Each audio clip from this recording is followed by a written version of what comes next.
Lo que ahora vas a escuchar aquí son instrucciones que sirven para apuntar o señalar directamente a la naturaleza esencial o espíritu intrínseco de la mente. Tradicionalmente esto implica la repetición deliberada, de modo que si usted escucha este material de modo normal tal vez encuentre las repeticiones tediosas y hasta irritantes.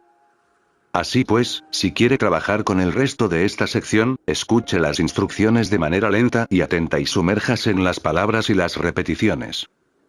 También puede trabajar con lo que sigue como un objeto de meditación, escuchando en tal caso 1 o 2 párrafos o 1 o 2 frases en cada sesión. ¿Dónde ubicamos al espíritu? ¿Qué es realmente lo que nos permitimos reconocer como sagrado? ¿Dónde, exactamente, se halla el fundamento del ser?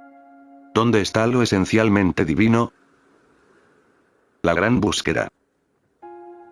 La comprensión última de las tradiciones no duales es inequívocamente rotunda: lo único que existe es el espíritu, lo único que existe es Dios, lo único que existe es la vacuidad, en todo su maravilloso resplandor.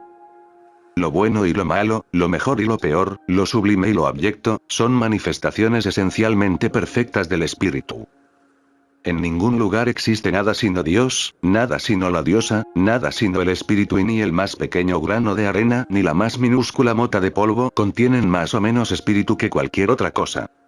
Esta es la realización que pone fin a la gran búsqueda que se asienta en el corazón de la sensación de identidad separada. En última instancia, el yo separado es precisamente la sensación de búsqueda, la experiencia que usted tiene de sí en este mismo instante, la contracción o tensión, la sensación de apresar, desear, anhelar, querer, evitar o resistir, una sensación de esfuerzo o de búsqueda.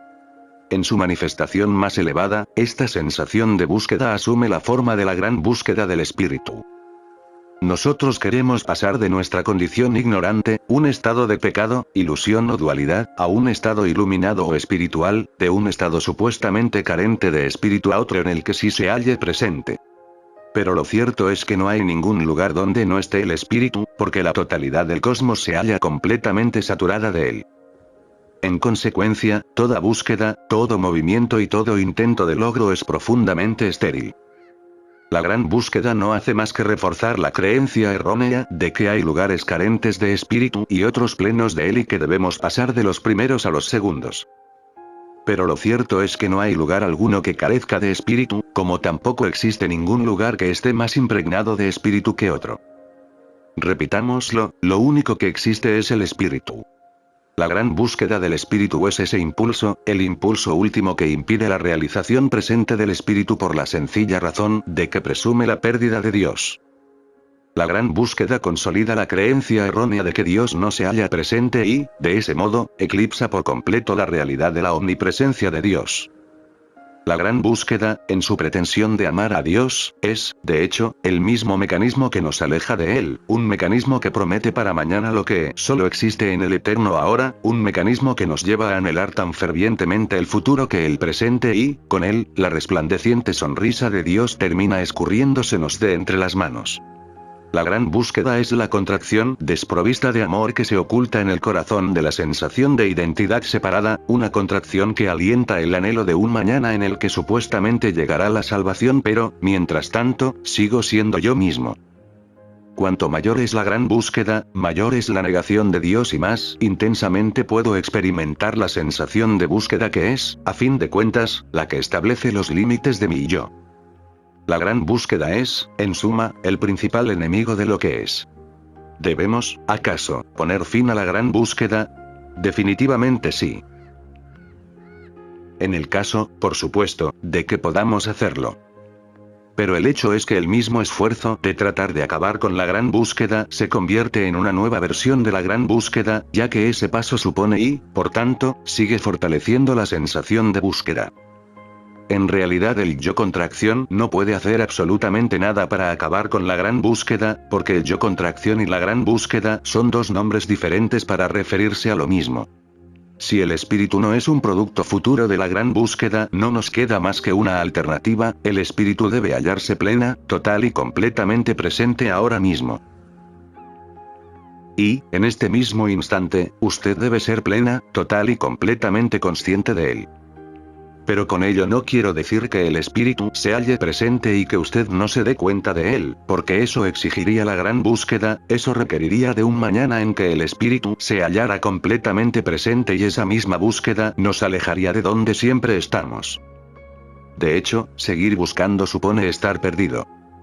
No, la realización y la conciencia deben de hallarse, de algún modo, total y completamente presentes ahora mismo. De no ser así nos veríamos necesariamente abocados a la gran búsqueda y condenados a creer en lo que más anhelamos superar. Debe haber algo en nuestra conciencia presente que ya sabe toda la verdad. De algún modo, sin importar cuál sea su estado, usted ya tiene todo lo que necesita para estar iluminado. De algún modo, usted ya conoce la respuesta. Usted ya percibe ahora mismo el 100% del espíritu, no el 20%, ni el 50%, ni el 99%, sino literalmente el 100% del espíritu. Y el truco, digámoslo así, consiste en darse cuenta del estado de cosas omnipresente y no creer en un supuesto estado futuro en el que el espíritu se halle presente. Este sencillo reconocimiento del espíritu ya presente es el quehacer esencial, por así decirlo, de las grandes tradiciones no duales. El descubrimiento del cosmos. Mucha gente cuestiona seriamente el misticismo o trascendentalismo porque supone que, de algún modo, niega este mundo, odia la tierra o desprecia el cuerpo, los sentidos, la vida, etc. Pero si bien eso puede ser cierto en algunos casos infaustos, no tiene absolutamente nada que ver con la comprensión esencial de los grandes místicos no duales, desde Plotino y Eckhart, en Occidente, hasta Nagarjuna y la princesa Tsogyal, en Oriente. De hecho, todos estos sabios sostienen universalmente que la realidad absoluta y el mundo relativo son no dos. Ese es, precisamente, el significado de no dual, del mismo modo que un espejo y sus reflejos no están separados o que el océano es uno con las olas que lo componen. Así pues, el ultramundo del espíritu y el intramundo de los fenómenos separados son esencialmente no dos, y esta no dualidad es la comprensión inmediata y directa que tiene lugar en ciertos estados meditativos, una percepción muy simple y muy ordinaria, se esté meditando o no, que solo puede verse con el ojo de la contemplación. En tal caso todo lo que se percibe, tal y como es, ya está impregnado de espíritu, porque el espíritu no está separado de nada y el simple canto del petirrojo, tal cual es, revela el esplendor de lo divino. Esta deviene entonces la sencilla y natural realización constante, a través de todos los cambios de estado, que acaba por liberarnos de la locura básica de ocultarnos de lo real. ¿Por qué, entonces, ordinariamente no tenemos esa percepción? Todas las grandes tradiciones no duales de sabiduría han dado la misma respuesta a esta pregunta. No nos damos cuenta de que el espíritu se halla total y completamente presente aquí mismo y ahora mismo porque nuestra conciencia está atrapada en algún tipo de evitación. No queremos ser la conciencia sin elección del presente, sino que huimos de ella, queremos modificarla, cambiarla, odiarla, amarla, aborrecerla o transformarla, queremos, de algún modo, poder entrar o salir de ella, queremos cualquier cosa menos reposar en la presencia pura del presente o, dicho de otro modo, no queremos descansar en la presencia pura, sino que queremos estar en otra parte. Y la gran búsqueda es el juego interminable que nos impide darnos cuenta de dónde nos encontramos ya. La meditación o la contemplación no dual relaja profundamente la contracción de la sensación de identidad separada y permite que el yo se expanda en la inmensa amplitud de la totalidad del espacio. Entonces resulta evidente que usted no está aquí, contemplando un mundo que se halla ahí, porque todo se convierte en presencia pura y luminosidad espontánea. Esta realización puede asumir muchas formas, una de las cuales puede perfectamente ser la siguiente. Tal vez esté usted mirando una montaña y se haya relajado en la conciencia sin esfuerzo de su conciencia presente cuando, súbitamente, la montaña deviene todo y usted no es nada. En tal caso la sensación de identidad separada se ha diluido y lo único que existe es lo que aparece instante tras instante. Usted está perfectamente despierto, totalmente consciente, y todo parece completamente normal, con la salvedad de que usted no se halla en ninguna parte. No es que usted se halle de este lado contemplando una montaña que se encuentra fuera de usted, sino que usted, sencillamente, es la montaña, el cielo y las nubes. Usted es todo lo que aparece instante tras instante, de un modo muy sencillo, muy evidente, tal cual es. Existen multitud de nombres para ese estado desde conciencia de unidad hasta Sahaj Samadhi, pero lo cierto es que se trata del estado más sencillo y evidente de todos.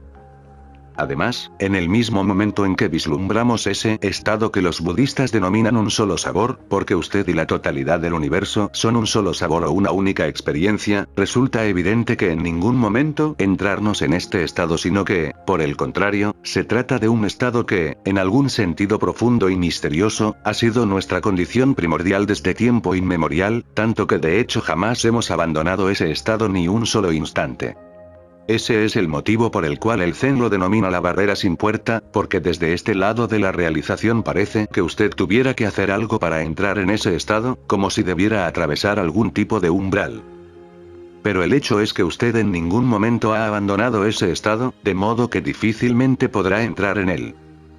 La barrera sin puerta.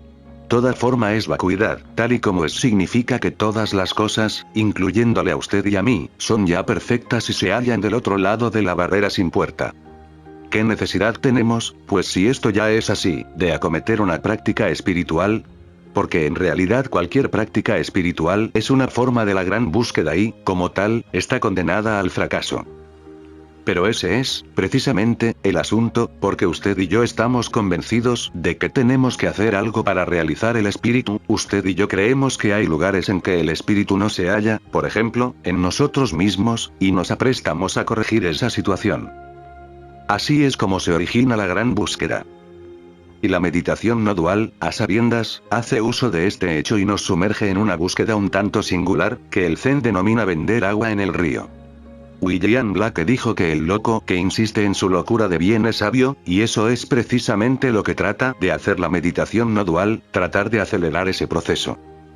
Si usted cree que carece de espíritu, zambúllase de cabeza en la locura de tratar de convertirse en el espíritu, intente descubrir el espíritu, trate de establecer contacto con él, trate de alcanzarlo, medite y siga meditando con la intención de alcanzar el espíritu. Porque, de hecho, eso es algo imposible. Usted no puede alcanzar el espíritu por el mismo motivo por el que tampoco puede alcanzar sus pies. Usted ya es espíritu, siempre lo ha sido y no hay modo alguno de alcanzar lo que ya es. La meditación no dual consiste en el esfuerzo serio de hacer lo imposible, hasta que esté tan exhausto que termine sentándose y se dé cuenta de lo que siempre le ha sostenido. Pero no se trata de que las tradiciones no duales nieguen los estadios superiores, porque no lo hacen. De hecho, las grandes tradiciones no duales disponen de muchas prácticas que ayudan a los individuos a alcanzar estados concretos de conciencia posformal, pero también subrayan que esos estados alterados, que tienen un comienzo y un final en el tiempo, no tienen nada que ver con lo atemporal. El verdadero objetivo no consiste en quedarse fascinado con los cambios de estado, sino en permanecer en el estado sin estado.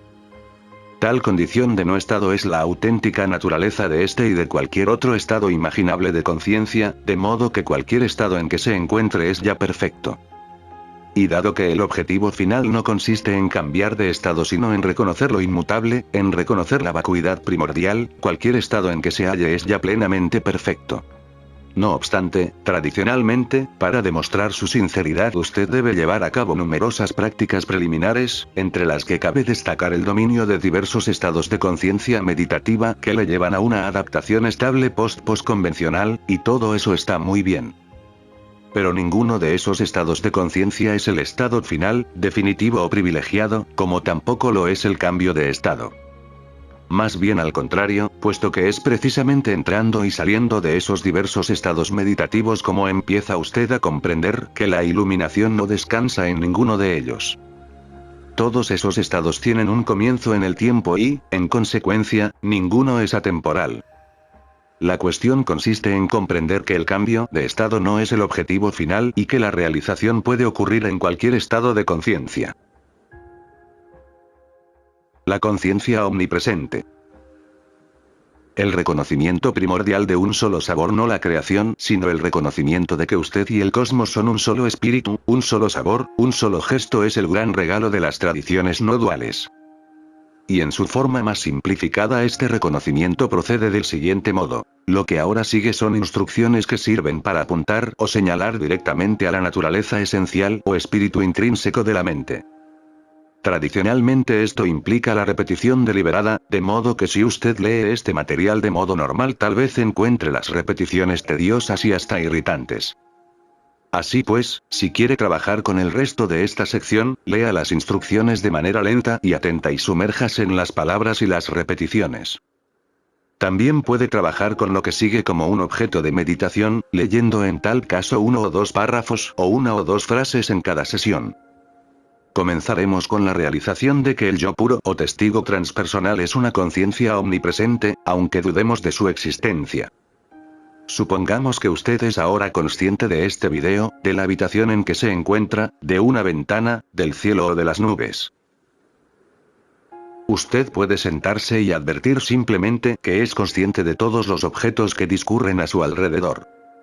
Las nubes flotan a través del cielo del mismo modo que los pensamientos a través de su mente, y cuando usted se percata de ello, simplemente es consciente sin tener que realizar el menor esfuerzo. Entonces testimonia de manera simple, espontánea y sin esfuerzo todo lo que se halla presente. Manteniéndome en esa actitud de conciencia testigo puedo darme cuenta de que, al ser consciente de mi cuerpo, yo no soy mi cuerpo. Cuando advierto que soy consciente de mi mente, no me cabe duda de que yo no soy mi mente. Si soy consciente de mi yo, yo no soy mi yo. Yo soy el testigo de mi cuerpo, de mi mente y de mi yo.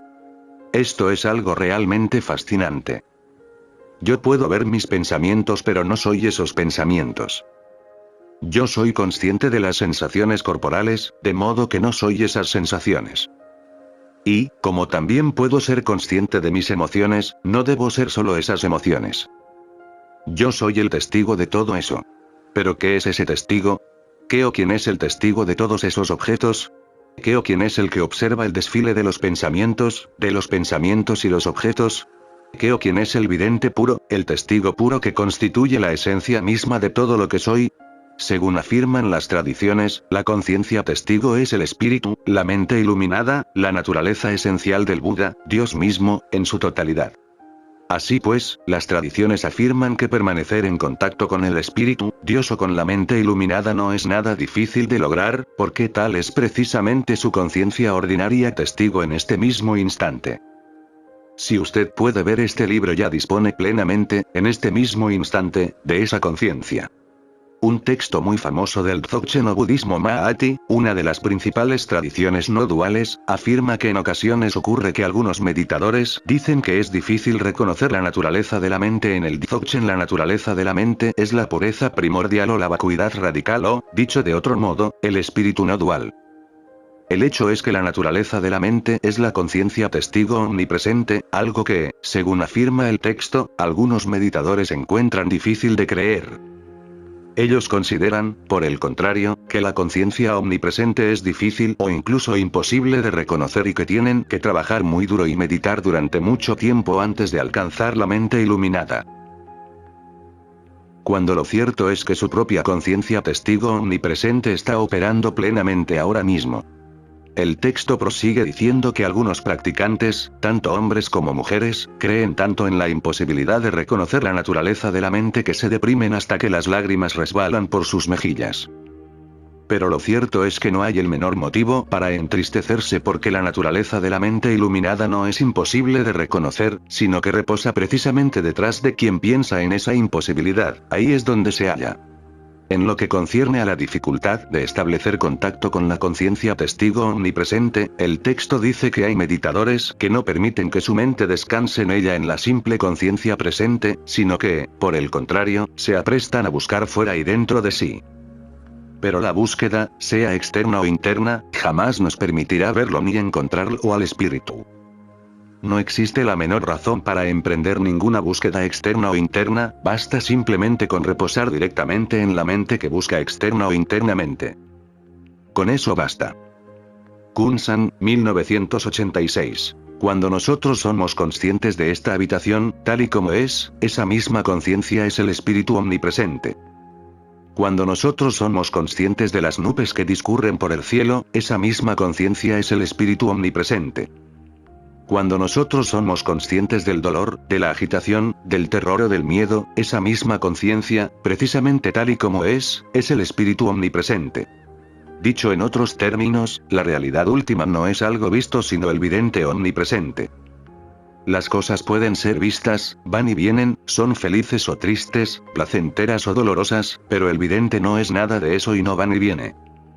El testigo no fluctúa, desaparece ni entra, en modo alguno, en la corriente del tiempo.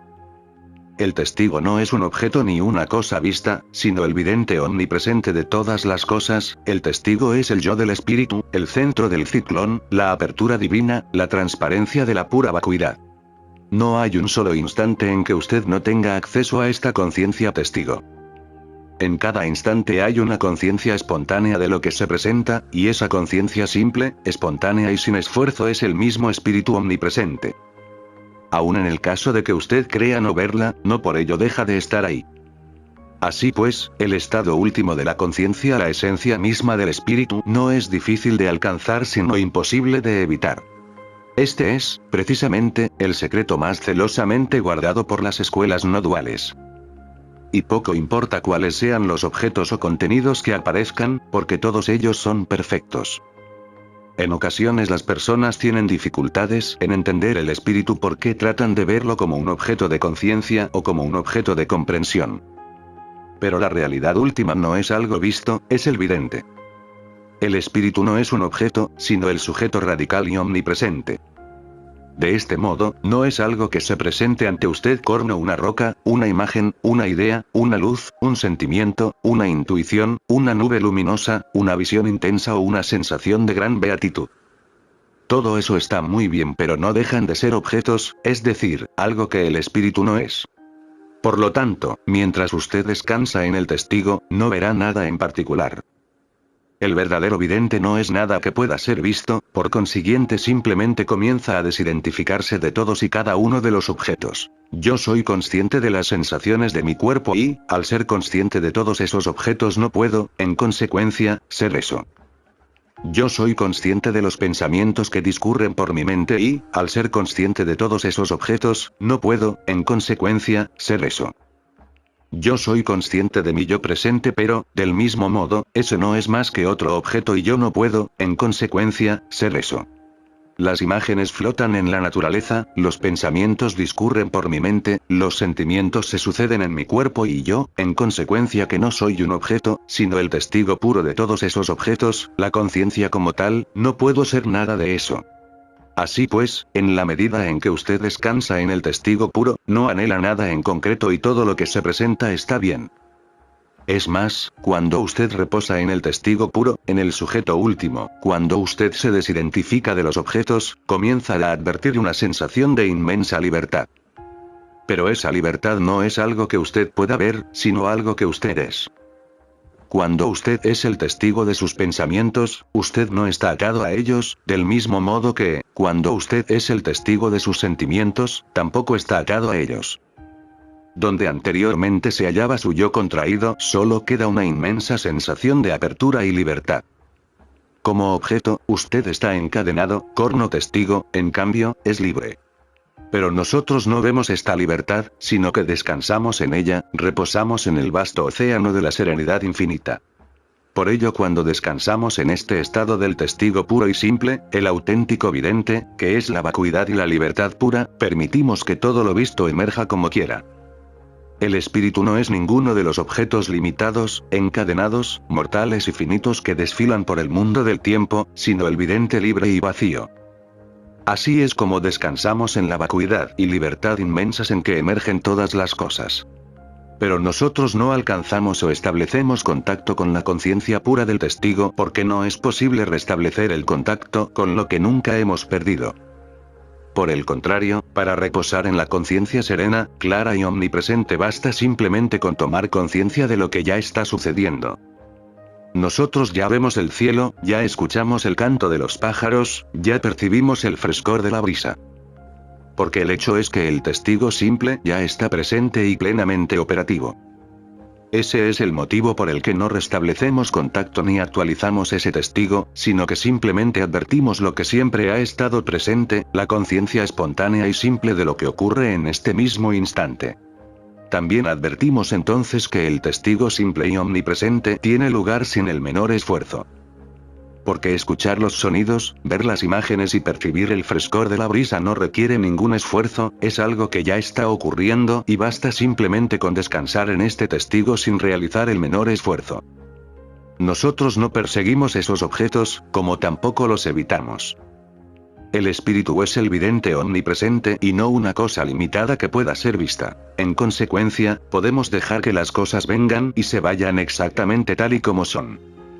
La persona perfecta utiliza su mente como un espejo, dice Chuang Tzu, ni se aferra ni rechaza. Recibe, pero no atesora nada. El espejo refleja sin el menor esfuerzo las imágenes que inciden en él y, del mismo modo que usted ve sin el menor esfuerzo el cielo ahora mismo, el testigo presencia, sin esfuerzo alguno, cualquier objeto que se presente. Todas las cosas aparecen y desaparecen reflejándose sin el menor esfuerzo en el espejo del testigo. Cuando descanso en el testigo puro y simple, me doy cuenta de que no estoy atrapado en el mundo de tiempo. El testigo existe únicamente en el presente atemporal. Y, una vez más, ese no es un estado que sea difícil de alcanzar sino, por el contrario, un estado que resulta imposible de evitar. El testigo solo ve el presente eterno porque lo único realmente verdadero es el presente eterno. Cuando pienso en el pasado, esos pensamientos pasados existen ahora mismo, en este mismo instante, y cuando pienso en el futuro, esos pensamientos futuros existen ahora mismo, en este mismo instante. El pasado y el futuro aparecen precisamente ahora, en la simple conciencia omnipresente. Y aquel momento pasado en que ocurrió tal o cual cosa también tuvo lugar en el presente, del mismo modo que, cuando en un futuro ocurra esto o aquello, también ocurrirá en el presente. Lo único que existe es el ahora, lo único que existe es la omnipresencia del presente, eso es lo único que puedo conocer directamente. Así pues, el presente eterno no es difícil de alcanzar sino imposible de evitar, algo que resulta evidentemente patente cuando descanso en el puro y simple testigo y observo el modo en que el pasado y el futuro discurren por la simple conciencia omnipresente. Ese es el motivo por el cual, cuando descanso en el testigo simple y omnipresente, me hallo fuera del tiempo, porque cuando descanso en la simple conciencia testigo, advierto que el tiempo discurre frente a mí o a través de mí del mismo modo que las nubes a través del cielo. Y precisamente por ello puedo ser consciente del tiempo, puesto que en la simple presencia, cuando mi esencia reposa en el puro y simple testigo del cosmos, yo soy atemporal. Así pues, cuando descanso en el simple testigo omnipresente, estoy enfrente mismo del espíritu. De hecho, hoy y siempre estoy con Dios en el estado de testigo simple omnipresente. Eckhart dijo que Dios se halla más cerca de mí que yo mismo, porque en el testigo omnipresente que es precisamente la naturaleza intrínseca del espíritu, mi propia esencia, Dios y yo somos uno. De modo que cuando no soy un objeto, soy Dios. Y eso es algo que puede decir verazmente cualquier yo del cosmos. Pero yo no puedo entrar en el estado de testigo omnipresente que es el espíritu mismo porque ese estado se halla precisamente presente en todo momento. Yo no puedo comenzar a testimoniar, sino que solo puedo advertir que eso es algo que ya está ocurriendo. Este estado no tiene un comienzo ni un final en el tiempo porque es, en realidad, omnipresente. Y, del mismo modo que no podemos acercarnos a él, tampoco podemos alejarnos de él, porque siempre somos él. Ese es también, precisamente, el motivo por el cual los budas nunca han entrado en ese estado y los seres sensibles jamás lo han abandonado.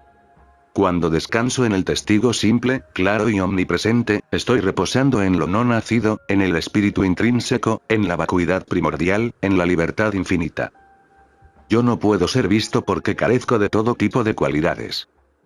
Yo no soy eso, yo no soy esto, yo no soy un objeto, yo no soy luz ni oscuridad, grande ni pequeño, aquí ni ahí, yo carezco de color y de ubicación y estoy fuera del espacio y del tiempo. Yo soy la vacuidad última, otro modo de llamar a la libertad infinita, esencialmente libre.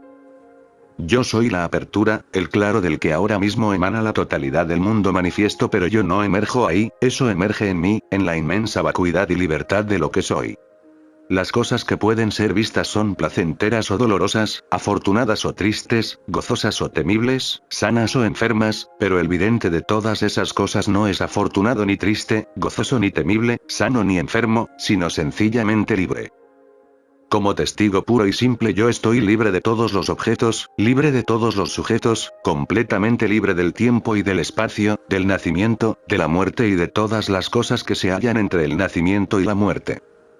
Yo soy, sencillamente, libre. Cuando descanso en el testigo puro y simple advierto que esta conciencia no es una experiencia.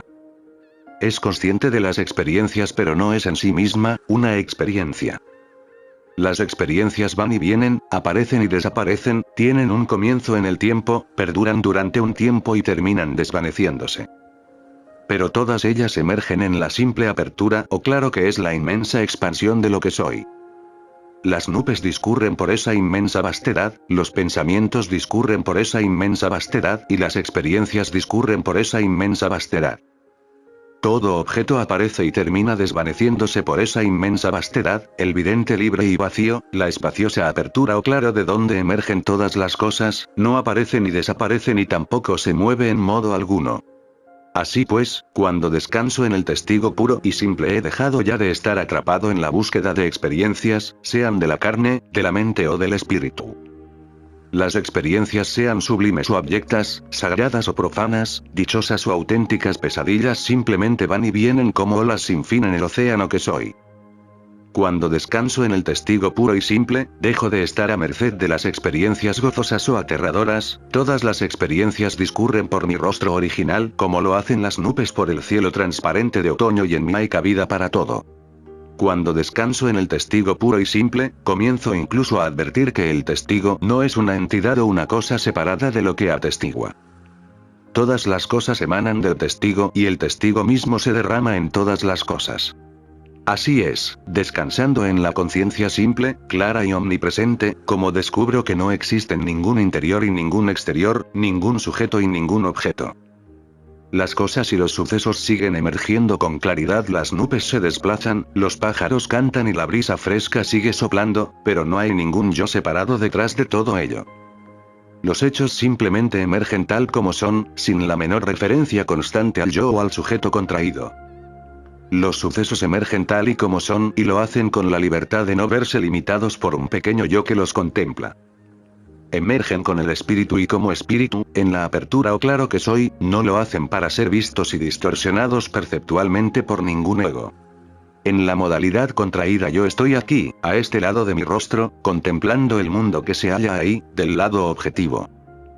Yo existo a este lado de mi rostro y mi vida entera gravita en torno al intento de protegerme, de salvaguardar esta contracción, de mantener la sensación de búsqueda e identificación, una contracción que me aliena del mundo externo, un mundo que desearé o detestaré, amaré o odiaré, ante el que me acercaré o retrocederé, que trataré, en fin, de apresar o de evitar.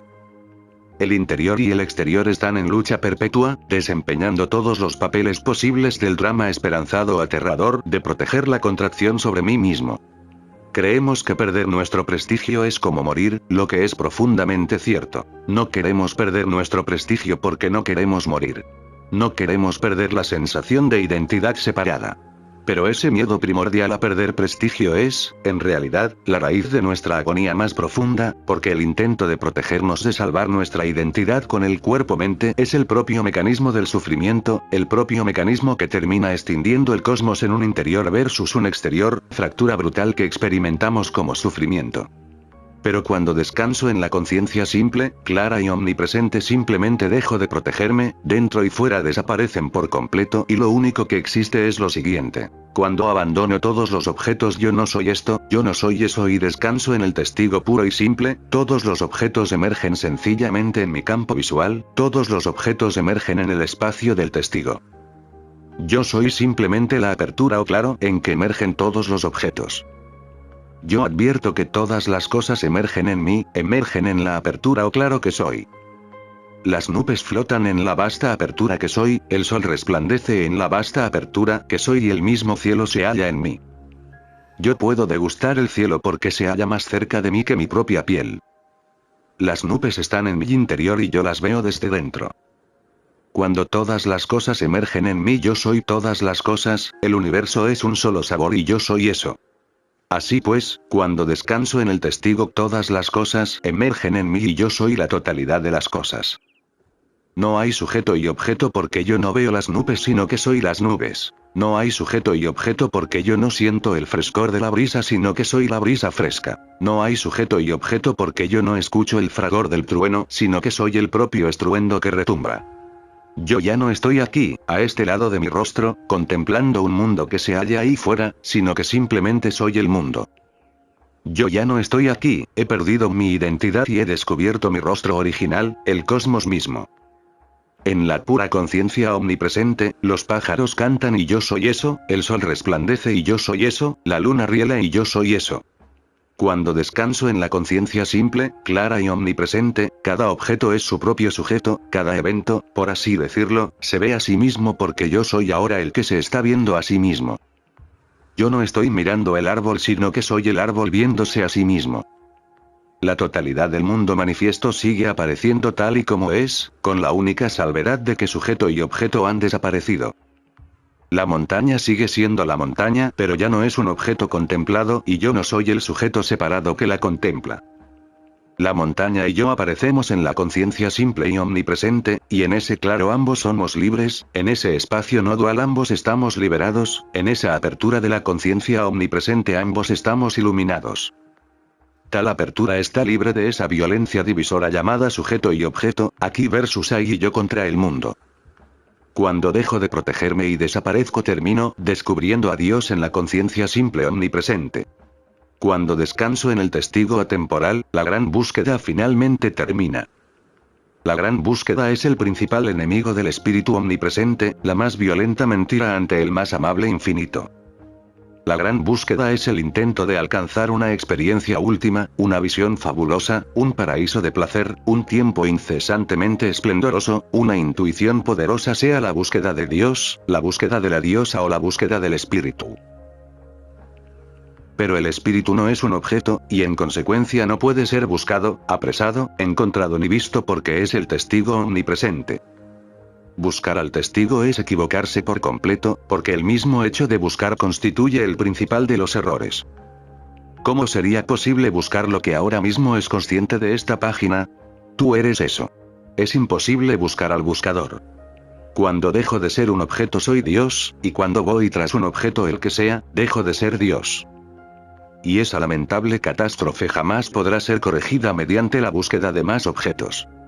Al contrario, yo solo puedo descansar en el testigo, que ya está realmente libre de objetos, libre del tiempo y libre de la búsqueda.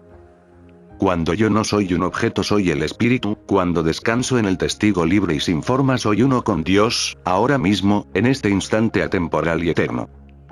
Solo puedo degustar el infinito y empaparme de la plenitud cuando dejo de seguir buscando y descanso simplemente en lo que soy. Antes de que Abraham fuera, yo soy. Antes del Big Bang, yo soy. Y después de que el universo se disuelva, yo soy. En todas las cosas, grandes o pequeñas, yo soy. Y jamás podré ser visto, oído, sentido, ni conocido. Yo soy es el testigo, el vidente omnipresente. Poco importa, pues, lo que se vea en un determinado momento, ya que la realidad esencial no es nada que pueda verse, sino el vidente mismo. Poco importa, pues, que experimentemos paz o inquietud, ecuanimidad o agitación, dicha o terror, felicidad o tristeza, porque todos estos son objetos de nuestra conciencia y el testigo que los experimenta es ya libre. Poco importan, pues, los estados fluctuantes, porque lo que realmente importa es reconocer al testigo omnipresente. Aún en medio de la gran búsqueda o en la más intensa de mis contracciones en mí mismo, sigo teniendo acceso directo e inmediato al testigo omnipresente. No es que tenga que intentar traer esa conciencia simple a la existencia, ni tampoco que deba tratar de entrar en ese estado. No tengo que hacer el menor esfuerzo, solo darme cuenta de que ya soy consciente de los cielos, percatarme de que ya soy consciente de las nubes, advertir que el testigo omnipresente se halla ya completamente operativo y que no es algo difícil de alcanzar sino, por el contrario, imposible de evitar. Nunca he dejado de estar inmerso en esa conciencia omnipresente, la vacuidad esencial de la que emana toda manifestación. Cuando usted es el testigo de todos los objetos y todos los objetos emanan de usted, usted permanece en la libertad última, en la vasta amplitud de la inmensidad del espacio.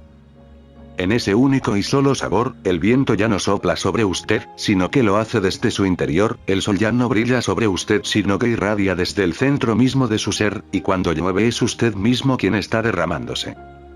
Entonces podrá beberse el océano Pacífico de un solo trago y tragarse el universo entero, las supernovas nacerán y morirán dentro de su corazón y las galaxias girarán incesantemente en el centro de su corazón y todo resultará tan sencillo como el canto del petirrojo en un amanecer transparente como el cristal. Cada vez que me doy cuenta o reconozco al testigo omnipresente, pongo fin a la gran búsqueda y acabo de una vez con la sensación de identidad separada. Esa es la práctica no dual, la práctica última, la práctica secreta, la práctica de la no práctica, la práctica del simple reconocimiento, la práctica de la remembranza y del reconocimiento que se asienta eterna y atemporalmente en el hecho de que lo único que existe es el espíritu, un espíritu que no es difícil de encontrar sino, por el contrario, imposible de evitar. El espíritu es lo único que nunca ha estado ausente, lo único que ha permanecido imputable en medio del flujo incesante de la experiencia. Y esto es algo que usted sabe desde hace literalmente millones de años y no hay, en consecuencia, nada que le impida reconocerlo. Si usted comprende esto, descansa en lo que comprende y eso, precisamente, es el espíritu. Si usted no lo comprende, descansa en lo que no comprende y eso, precisamente, es el espíritu. Por toda la eternidad solo hay espíritu, el testigo de este y también de este instante. Hasta el mismísimo fin del mundo. El ojo del espíritu. Cuando descanso en la conciencia simple, clara y omnipresente, estoy descansando en el espíritu intrínseco, yo no soy, de hecho, más que el espíritu testigo. No es que me convierta en espíritu, sino que simplemente reconozco el espíritu que siempre he sido. Cuando descanso en la conciencia simple, clara y omnipresente, yo soy el testigo del mundo, el ojo del espíritu. Entonces veo el mundo como lo ve Dios, como lo ve la diosa, como lo ve el espíritu, y todo objeto es la más pura expresión de la belleza, toda cosa y todo evento un gesto de gran perfección, todo proceso el latido mismo de mi ser eterno. Entonces no soy un testigo ajeno a todo lo que aparece, sino que soy un solo sabor con todo lo que emana de mi interior. El cosmos entero brota ante el ojo del espíritu, ante el yo del espíritu, ante mi propia conciencia, el estado simple omnipresente que siempre he sido. Desde el fundamento de la conciencia simple y omnipresente el cuerpo-mente se renueva por completo. Cuando usted descansa en la conciencia primordial, la conciencia satura todo su ser y de la corriente misma de la conciencia emerge un nuevo destino. Cuando la gran búsqueda ha finalizado, cuando la sensación de identidad separada ha desaparecido, cuando la continuidad del testigo se ha estabilizado, cuando la conciencia omnipresente constituye su continuo sustrato, su cuerpo-mente resucitará y se reconstruirá en torno al espíritu intrínseco y usted se levantará de entre los muertos, por así decirlo, para asumir un nuevo destino y una nueva misión. Cuando usted deje de existir como yo separado, y ponga fin al daño que eso provoca al cuerpo-mente, se convertirá en un vehículo del espíritu, y su cuerpo-mente, libre ya de las distorsiones y brutalidades de la contracción sobre sí mismo, podrá actuar desde sus potencialidades más elevadas. Desde el sustrato de su conciencia omnipresente, usted personificará todas y cada una de las cualidades iluminadas de los Budas y los Bodhisattvas, aquellos cuyo ser, sattva, es la conciencia, bodhi, omnipresente. Los términos budistas son poco importantes, lo único que importa son las cualidades iluminadas que representan. El hecho es que, una vez que usted ha estabilizado la conciencia simple y omnipresente, una vez que la gran búsqueda y la contracción sobre el yo ha dejado de seguir alimentando la vida separada y ha vuelto a Dios, o ha vuelto a su fundamento en la conciencia omnipresente, entonces podrá resurgir desde el sustrato de su conciencia omnipresente y personificar las posibilidades más elevadas de ese sustrato. Entonces usted será el vehículo del espíritu que ya es, el sustrato omnipresente vivirá a través de usted, como usted, en una extraordinaria diversidad de formas. Tal vez entonces usted se convierta en Samantabhadra cuya conciencia omnipresente asume la forma de una inmensa conciencia de igualdad y entonces se dé cuenta de que la conciencia omnipresente que se halla en usted es la misma conciencia que se halla totalmente presente en todos los seres sensibles sin excepción alguna. una y la misma, singular y única, un solo corazón, una sola mente, una sola alma que respira y late en todos los seres sensibles, recordándoles ese simple hecho, recordándoles que lo único que existe es el espíritu, recordándoles que ninguna otra cosa se halla más cerca de Dios, porque solo existe Dios, solo existe divinidad.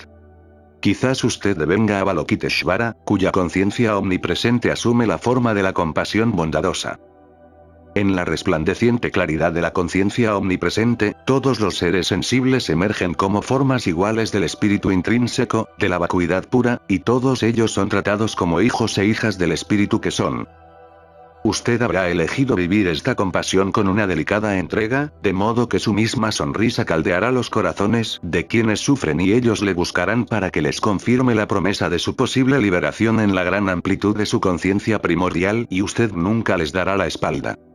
Quizás aparezca entonces como Prajnaparamita, la madre de los Budas, cuya simple conciencia omnipresente asume la forma de inmensa vastedad, el útero de lo no nacido en que reside el cosmos entero. Porque lo cierto es que, del sustrato de su propia conciencia, simple, clara y omnipresente, nacen todos los seres y a él terminan retornando.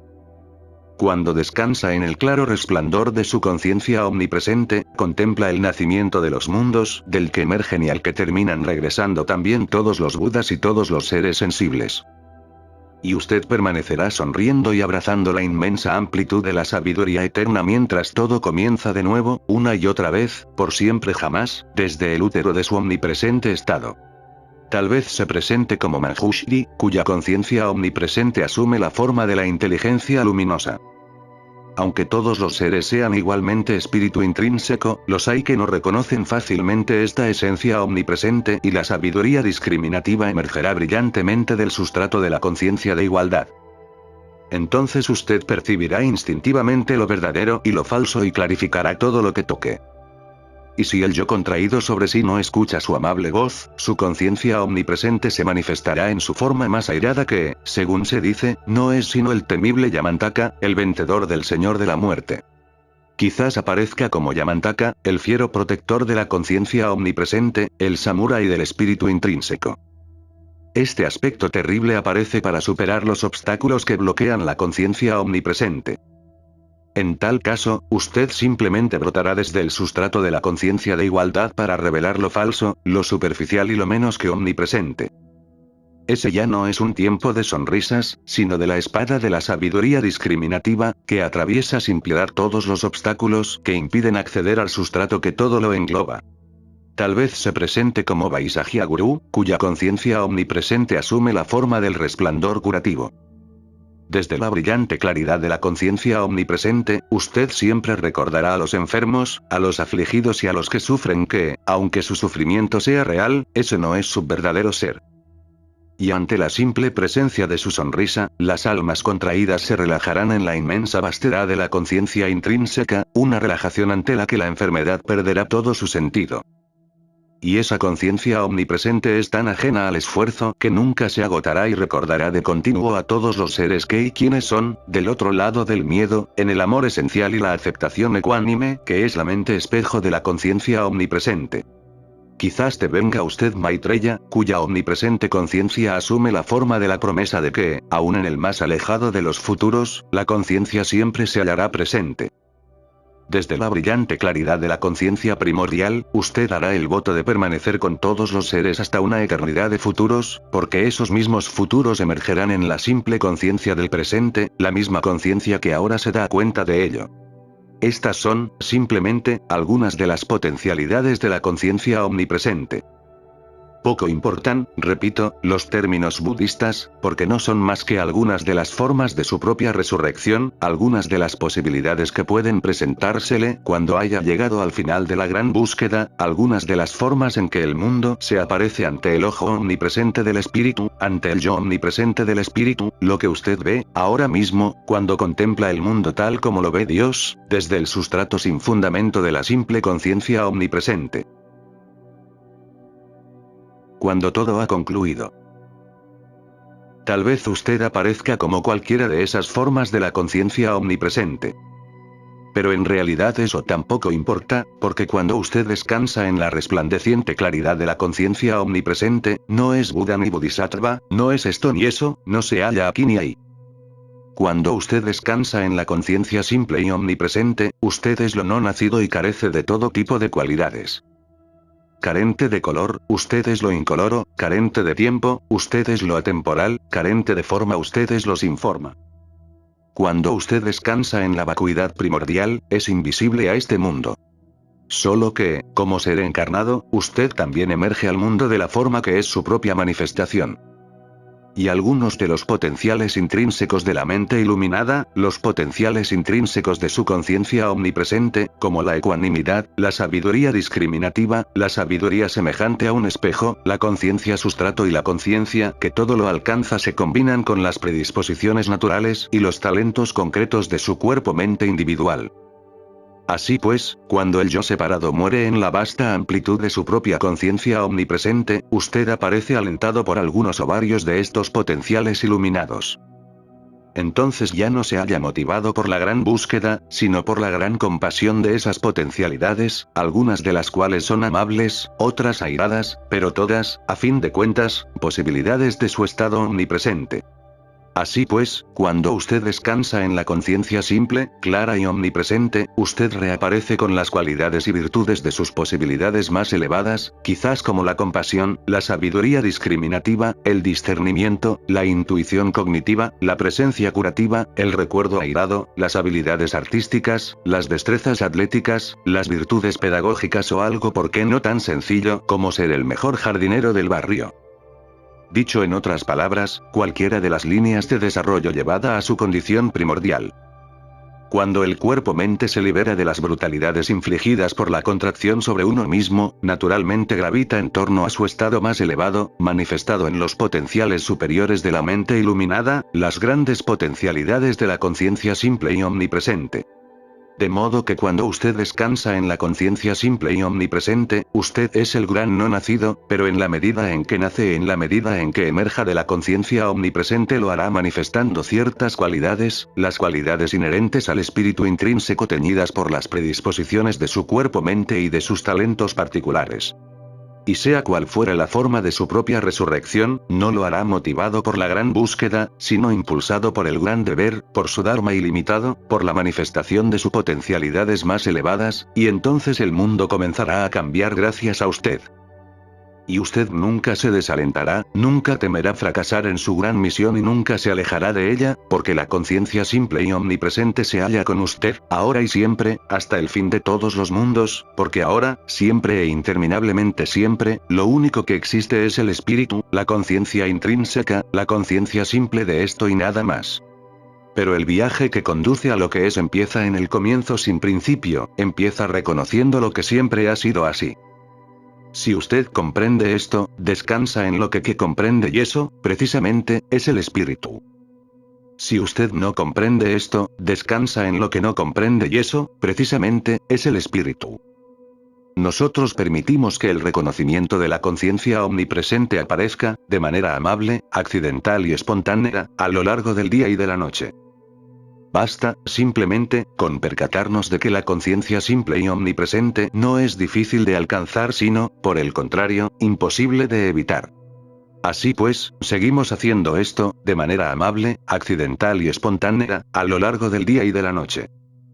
No tardará, este reconocimiento, en crecer e impregnar los tres estados de la vigilia, el sueño y el sueño sin ensueños, evidenciando los obstáculos que fingen ocultar su naturaleza hasta que la conciencia simple y omnipresente se revele en una continuidad ininterrumpida a través de todos los cambios de estado, a través de todos de cambios de espacio y de tiempo, tras de lo cual el espacio y el tiempo pierden todo su significando manifestando lo que son, velos resplandecientes de la radiante vacuidad que usted es y pronto se desvanecerá en la belleza, morirá en la verdad y se disolverá en la bondad y no quedará nadie para testimoniar el terror, nadie para derramar seriamente sus lágrimas, nadie para inquietarse, nadie para negar lo divino, lo único que es, lo único que fue y lo único que será. Y en una fría y cristalina noche la luna brillará sobre una tierra silenciosa para recordarnos lo que hay detrás de todo este juego. El brillo de la luna consumirá los sueños que alientan nuestros adormecidos corazones y el anhelo de despertar conmoverá los cimientos mismos de esa noche y usted se verá impulsado, una vez más, a responder a los más apesadumbrados de los lamentos y se descubrirá, aquí y ahora mismo, preguntándose qué es lo que realmente significa todo esto, hasta que un fogonazo traspase su mente y el sueño concluya de una vez por todas. Entonces podrá aparecer como la luna misma y cantar los sueños de su propio corazón. Entonces podrá aparecer como la tierra misma y glorificar a todos sus benditos habitantes. Entonces podrá aparecer como el mismo sol, tan infinitamente radiante que resulta evidente. Y en ese único sabor de pureza primordial, carente de todo comienzo y de todo final, en el que no puede entrarse y del que no se puede salir, que no nace ni tampoco muere, todo es. Y el remoto sonido de una cascada es todo lo que queda de este relato, en una noche fría y cristalina bañada, en este instante, y también en este, y en este otro, por la luz de la luna. Cuando el gran maestro Zen Fachan estaba muriendo, una ardilla jugueteaba en el tejado. Esto es todo, dijo Fachan, nada más.